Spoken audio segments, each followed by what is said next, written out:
শুভ সন্ধ্যা বন্ধুরা। ভালোবাসার দিন আজকে 14 ফেব্রুয়ারি। যখন এসব এখন হয়েছে, ভালোবাসার একটা স্পেশাল দিন। আমাদের ছোটোবেলায় তো এসব ছিল না।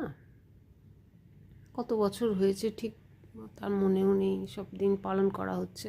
যাই হোক, জিনিসটা তো ভালোই, খারাপ তো কিছু নয়। ভালোবাসার একটা স্পেশাল দিন, কিন্তু ভালোবাসা তো চিরন্তন। সবাই সবাইকে বাসে। আমিও সবাইকে, হয়তো তাদের জন্য কিছু করতে পারছি না, যে সামনে যেতেও পারছি না, যে বন্ধুরা বলে সম্বোধন করি, বন্ধুদের প্রতি কোনো কর্তব্য পালন করতে পারছি না, কিন্তু তাদের প্রতি ভালোবাসার তো কোনো অভাব নেই। তবে আজকের দিনটা একটু স্পেশাল করে সবাইকে জানালাম। ভালোবাসা, অফুরন্ত ভালোবাসা, প্রাণ ভরা ভালোবাসা। আর এই এমন দিনেই এইমাত্র একটা এত সুন্দর খবর দেখলাম, ভিডিও দেখলাম, তাই মনে হলো আমার বন্ধুদের সঙ্গে একটু বলি। একজন 100 বছরের গাইনোকোলজিস্ট, লক্ষ্মী নাম, ডক্টর লক্ষ্মী, বা আর কি পরের নামটা, যাই হোক, ডক্টর লক্ষ্মী বলছি। তিনি তার সারা জীবনের অর্জিত 3.4 কোটি টাকা এইমসে দান করেছেন মেয়েদের ক্যান্সার চিকিৎসার জন্য। এর থেকে বড় ভালোবাসা মানুষের প্রতি আর কি হতে পারে?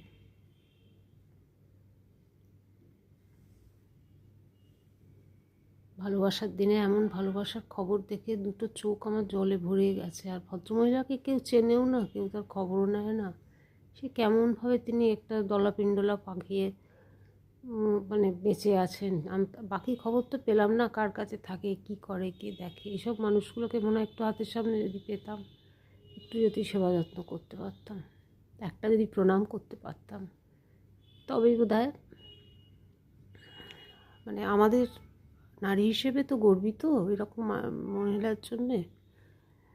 তো আমরাও বোধহয় আমাদের জীবনটাও সার্থক হতো তাকে একটু স্পর্শ করতে পারলে, কিন্তু সে ভাগ্য তো মনে হয় হবে না। তবে যাই হোক, তাকে দেখলাম, চিনলাম, খবরটা জানলাম, এবং আপনাদের সঙ্গে একটু ভাগাভাগি করে নেওয়াতে মনে কিছুটা হলেও একটা যেন একটু শান্তির প্রলেপ হলো আর কি, শান্তির প্রলেপ পড়লো।